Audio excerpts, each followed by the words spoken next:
What happens when royalty walks onto a daytime talk show, expecting to be treated like a queen, only to be challenged by a host who refuses to play along? In just 36 seconds, one shocking comment turned a routine interview into television chaos that ended with security escorting a former royal offset while cameras captured every explosive moment. But before we dive into this jaw-dropping showdown, make sure you hit that subscribe button right now, because we're pulling back the curtain on royalty's dark side, exposing entitled celebrities and their shocking behavior the cameras never showed you. We've got the raw footage they don't want you to see, and you won't want to miss a single reveal. Drop a comment below with your thoughts on this outrageous behavior, because trust me, you're going to have opinion. The Loose Women studio was buzzing with energy that morning. The crew had spent hours making sure every detail was perfect. Fresh flowers sat in crystal vases on the table. The lighting was adjusted 3 times to get it just right. Everyone knew this was going to be a big interview. Meghan Markle was coming to talk about her latest projects, her life, and whatever else she wanted to discuss. Denise Welch sat in her chair at the panel desk, shuffling through note cards and sipping her tea. She had done hundreds of these interviews. She knew how to make guests feel comfortable, how to ask the right questions, and when to dig a little deeper. Today felt different, though. There was a tension in the air that nobody could quite explain. The other panelists made small talk as they waited. The audience settled into their seats, phones put away, ready to watch everything unfold. The countdown began. 5, 4, 3, 2, 1. The show's theme music played and the cameras went live. Denise smiled warmly at the camera. Welcome back to Loose Women. We are absolutely thrilled to have our next guest joining us today. She's someone who needs no introduction. Please welcome Meghan Markle. The audience applauded as Meghan walked onto the set. She wore an expensive cream-colored suit that probably cost more than most people's monthly rent. Her hair was styled perfectly, not a strand out of place. She smiled, but it was the kind of smile that didn't quite reach her eyes. She air-kissed Denise on both cheeks and took her seat on the couch across from the panel. "Thank you so much for having me," Meghan said, crossing her legs and adjusting her jacket. "It's lovely to have you here," Denise replied, still smiling. "How are you doing today?" "I'm well, thank you. Though I must say, the green room was a bit small. I'm used to more space before an appearance." The other panelists exchanged quick glances. That was an odd way to start an interview. Denise kept her composure and pressed on. "Well, we're glad you made it work," Denise said with a light laugh. "So let's talk about what you've been up to lately. You've been involved in several new projects. Can you tell us about them?" Meghan sat up straighter, as if she was about to deliver a prepared speech. "Yes. Well, I've been working on multiple initiatives that focus on empowering women and giving voice to the voiceless. It's important work. Not everyone has the platform I have, and I feel it's my responsibility to use it wisely." "That's wonderful," Denise said. "Can you give us specific examples of what these initiatives involve?" Meghan's smile tightened just a fraction. "Well, Denise, it's not really about specifics. It's about the bigger picture. It's about creating change on a global scale. That's what matters." "Of course," Denise replied, nodding. "But our viewers love to hear details. They want to know exactly how they might get involved or support these causes. What practical steps are being taken?" There was a pause. Meghan's expression shifted. The warm, media-trained smile began to crack around the edges. "I think what's important here," Meghan said slowly, "is that people understand the magnitude of what I'm trying to accomplish. Not everyone can grasp that immediately." One of the other panelists jumped in, trying to lighten the mood. "We'd love to understand better. That's why we're asking." Meghan turned her head sharply toward the other panelist. "I'm sorry. I was speaking to Denise. I didn't realize this was going to be an interrogation from multiple angles." The studio went quiet. The audience shifted uncomfortably in their seats. This was not how interviews usually went on Loose Women. The show was known for being warm and welcoming, a place where guests felt safe to open up. Denise remained calm, her years of experience kicking in. "Nobody's interrogating you. We're just having a conversation. Our audience is curious, and honestly, so are we. You're doing interesting work, and we want to help you share that message." "Help me?" Meghan's voice rose slightly. "I don't need help sharing my message, Denise. I've been sharing my message quite effectively on my own. Thank you very much." Perhaps the issue is that some people aren't listening properly. The temperature in the room seemed to drop. Cameras kept rolling, capturing every uncomfortable second. The producers in the control room were on the edge of their seats, unsure whether to cut to commercial or let this play out. Denise took a slow breath. "I think there might be some miscommunication happening here. We invited you on the show because we thought it would be a great opportunity for you to connect with our viewers. That's all we're trying to do." "Miscommunication," Meghan repeated, as if testing the word. "No, I think the communication is quite clear. What's happening here is that you're trying to make me look bad. You're asking me questions designed to trip me up. I've dealt with the British media long enough to know how this works." Another panelist spoke up, trying to de-escalate. "That's really not what's happening here. We're all friends at this table. We just want to have an open, honest chat." Meghan turned her full attention to Denise again, ignoring the other panelists completely. "You know what your problem is, Denise? You're jealous. You've been sitting at this desk for years, talking about other people's lives, other people's success. And here I am, someone who's actually done something with their life, and you can't handle it." The audience gasped. Several people in the front row covered their mouths in shock. This was crossing a line that guests simply didn't cross on daytime television. Denise's professional mask finally showed a crack. Her jaw tightened, her eyes hardened, but her voice remained steady. "That's quite an accusation. I'm not jealous of anyone. I'm proud of my career and what I've built. And I'm proud of this show and the conversations we have here." "Are you?" Meghan shot back. "Because from where I'm sitting, it looks like you're threatened by someone who doesn't need your little platform to be relevant." "If you don't need our little platform," Denise said, her voice growing firmer, "then why did you agree to come on the show?" Meghan stood up abruptly, yanking off the small microphone clipped to her jacket. "I came here thinking I'd be treated with respect. I came here thinking I'd have an intelligent conversation. Clearly, I was wrong on both counts." "Sit down," Denise said, not as a suggestion, but as a clear instruction. "You don't get to come on to our show, insult me, insult my colleagues, and then storm off like a child throwing a tantrum." "Excuse me?" Meghan's voice went up an octave. "Did you just call me a child?" "I called your behavior childish," Denise corrected. "There's a difference. You're acting entitled and rude, and frankly, our viewers deserve better than watching someone treat people this way." Meghan's face flushed red. She took a step toward the panel desk, pointing a finger at Denise. "How dare you speak to me like that? Do you know who I am? Do you have any idea what I've been through?" "I know exactly who you are," Denise replied, standing up from her chair now too. "And what you've been through doesn't give you the right to treat people poorly. Everyone has struggles. Everyone has challenges. You're not special in that regard." "Not special?" Meghan's voice was shaking now, whether from anger or something else. It was hard to tell. "I've been hounded by the media. I've been lied about. I've had my privacy invaded in ways you couldn't possibly imagine. And I'm sorry for that," Denise said, and she sounded genuine. "I truly am. Nobody deserves to have their privacy violated. But that doesn't mean you can come in here and be disrespectful to people who are just trying to do their jobs." The other panelists sat frozen, watching this confrontation unfold. The audience was completely silent.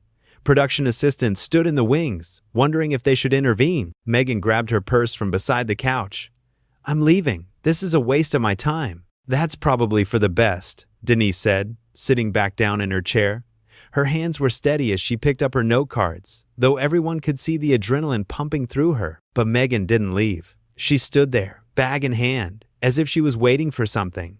Maybe an apology. Maybe for Denise to beg her to stay. Maybe for someone to recognize that she was the victim in all this. When none of that happened, when Denise simply looked down at her notes and prepared to move on with the show, Meghan's composure completely shattered.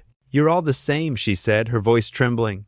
"Every single one of you in this country. You tear people down. You build them up just to knock them over. You pretend to care about mental health and kindness, but the second someone doesn't fit into your little box, you attack them." Denise looked up from her notes.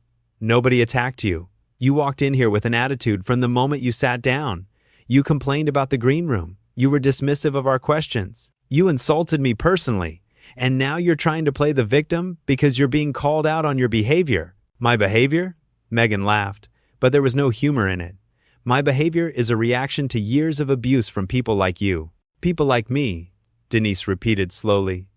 "And what kind of person am I exactly?" "The kind who pretends to be down to earth and relatable," Meghan said, her words coming faster now. "But who secretly resents anyone who's achieved more than you have. The kind who hides behind fake niceness while actually being bitter and small-minded." The other panelists looked at each other in disbelief. One of them reached out and put a hand on Denise's arm, a silent show of support. Denise shook her head slowly. "You don't know me.